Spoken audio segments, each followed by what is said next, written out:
ఈ రోజు దేశంలో ఐటీ అంటే హైదరాబాద్, ఫార్మా అంటే హైదరాబాద్, బల్క్ డ్రగ్స్ లో 35% production in India from Hyderabad. So we are legends in pharma, we are legends in IT.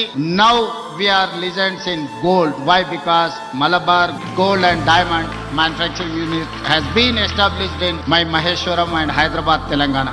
ఒక్కొక్క రంగంలో తెలంగాణ రాష్ట్రం రాణించడం, తెలంగాణ రాష్ట్రాన్ని అభివృద్ధి పదం వైపు నడిపించడంలో మా ప్రభుత్వం ఎప్పుడూ సిద్ధంగా ఉంటుంది. పెట్టుబడులను ఆకర్షించడమే కాదు, పెట్టుబడులు పెట్టిన వాళ్లకు పెట్టుబడులకు రక్షణ కల్పించి లాభదాయకంగా వాళ్ళ వ్యాపారాలు ఉండే విధంగా రాష్ట్ర ప్రభుత్వం సహకరిస్తుంది. రాష్ట్ర ప్రభుత్వం యొక్క విధానాలు మీరు 94 నుంచి 2004 వరకు 10 సంవత్సరాలు టీడీపీ ఉన్నా, ఆ తర్వాత 10 సంవత్సరాలు కాంగ్రెస్ ఉన్నా, ఆ తర్వాత 10 సంవత్సరాలు బీఆర్ఎస్ ఉన్నా, ఇప్పుడు మన ప్రభుత్వం వచ్చిన పెట్టుబడుల విషయంలో, పారిశ్రామికవేత్తల విషయంలో మన విధానాలు మారలేదు. ఇంకా విధానాలను అభివృద్ధి చెందుకుంటూ మెరుగైన అవకాశాలు కల్పించుకుంటూ ముందుకు వెళ్ళిన Telangana means business, Telangana means profit. Come and invest in Telangana.